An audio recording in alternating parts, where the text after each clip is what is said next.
መጽሐፈ መሣፍንት ምዕራፍ 18 በዚያም ዘመን በእስራኤል ዘንድ ንጉሥ አልነበረም። እስከዚያም ቀን ድረስ ለዳን ነገድ በእስራኤል ነገዶች መካከል ርስት አልደረሰላቸውም ነበርና በዚያ ዘመን የሚቀመጡባት ርስት ይሹ ነበር። የዳንም ልጆች ከወገናቸው 5 ጽኑዓን ሰዎች ምድሪቱን እንዲሰልሉና እንዲመረምሩ ሄዱ። ምድሪቱንም ሰልሉ ብለው ከጾርዓና ከኤሽታኦል ሰደዱ። እነዚያም ወደ ተራራማው ወደ ኤፍሬም አገር ወደ ሚካ ቤት መጥተው በዚያ አደሩ። በሚካ ቤት አጠገብም በነበሩ ጊዜ የሌዋዊውን የጕልማሳውን ድምፅ አወቁ። ወደ እርሱም ቀርበው ወደዚህ ማን አመጣህ? በዚህስ የምታደርገው ምንድር ነው? በዚህስ ምን አለህ? አሉት። እርሱም ሚካ እንዲህ እንዲህ አደረገልኝ፣ ቀጠረኝም፣ እኔም ካህን ሆንሁለት አላቸው። እነርሱም የምንሄድበት መንገድ የቀና መሆኑን እናውቅ ዘንድ እባክህ እግዚአብሔርን ጠይቅልን አሉት። እርሱም የምትሄዱበት መንገድ በእግዚአብሔር ፊት ነውና በደኅና ሂዱ አላቸው። 5ቱም ሰዎች ሄዱ፣ ወደ ሌሳም መጡ። በውስጡም የነበሩትን ሕዝብ ተዘልለው አዩአቸው። እንደ ሲዶናውያን ልማድ ጸጥ ብለው ተዘልለው ተቀምጠው ነበር። የሚያስቸግራቸውም የሚገዛቸውም አልነበረም። ከሲዶናውያንም ርቀው ከሰውም ሁሉ ተለይተው ለብቻቸው ይኖሩ ነበር። ወደ ወንድሞቻቸውም ወደ ጾርዓና ወደ ኤሽታኦል ተመለሱ። ወንድሞቻቸውም ምን ወሬ ይዛችኋል አሉአቸው። እነርሱም ምድሪቱ እጅግ መልካም እንደሆነች አይተናልና ተነሡ፣ በእነርሱ ላይ እንውጣ። እናንተ ዝም ትላላችሁን? ትሄዱ ዘንድ ምድሪቱንም ለመውረስ ትገቡ ዘንድ ቸል አትበሉ። በሄዳችሁ ጊዜ ተዘልለው ወደ ተቀመጡ ሕዝብ ትደርሳላችሁ። ምድሪቱም ሰፊ ናት። እግዚአብሔርም በምድር ካለው ነገር ሁሉ አንዳች የማይጎድልበትን ስፍራ በእጃችሁ ሰጥቶአል አሉ። ከዳን ወገንም የጦር ዕቃ የታጠቁ 600 ሰዎች ከዚያ ከጾርዓና ከኤሽታኦል ተነሥተው ሄዱ። ወጥተውም በይሁዳ ባለች በቂርያትይዓሪም ሰፈሩ። ስለዚህም የዚያ ስፍራ ስም እስከ ዛሬ ድረስ የዳን ሰፈር ተብሎ ተጠራ። እነሆም ከቂርያትይዓሪም በስተ ኋላ ነው። ከዚያም ወደ ተራራማው ወደ ኤፍሬም አገር አለፉ። ወደ ሚካም ቤት መጡ። የሌሳን ምድር ሊሰልሉ ሄደው የነበሩት 5ቱ ሰዎች ወንድሞቻቸውን በእነዚህ ቤቶች ውስጥ ኤፉድና ተራፊም የተቀረጸ ምስልና ቀልጦ የተሠራ ምስልም እንዳሉ ታውቃላችሁን? አሁንም የምታደርጉትን ምከሩ ብለው ተናገሩአቸው።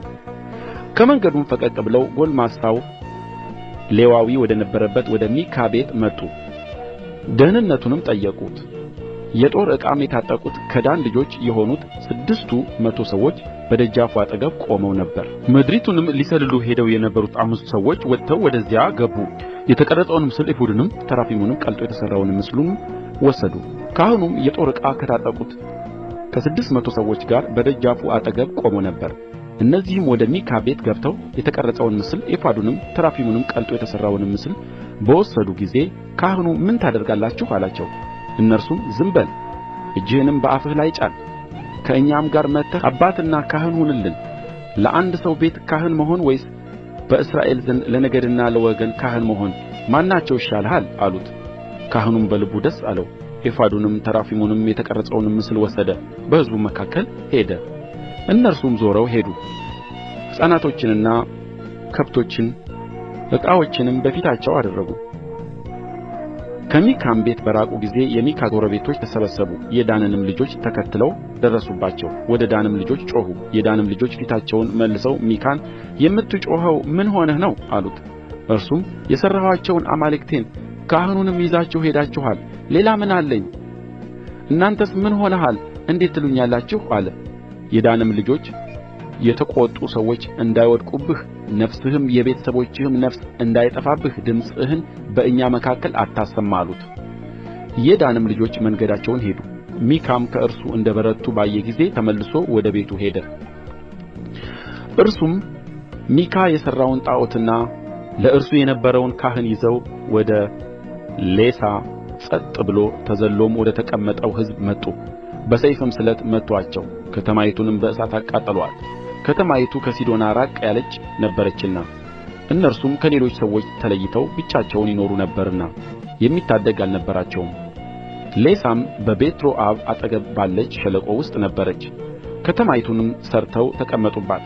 ከተማይቱንም ከእስራኤል በተወለደው በአባታቸው በዳን ስም ዳን ብለው ጠሩአት። የከተማይቱም ስም አስቀድሞ ሌሳ ነበር። የዳንም ልጆች የተቀረጸውን ምስል ለራሳቸው አቆሙ። የሙሴም ልጅ የጌርሳም ልጅ ዮናታን እርሱና ልጆቹ የአገሩ ሰዎች እስከሚማረኩበት ቀን ድረስ የዳን ነገድ ካህናት ነበሩ። ሚካም ያደረገውን የተቀረጸ ምስል የእግዚአብሔር ቤት በሴሎ ባለበት ዘመን ሁሉ አቆሙ።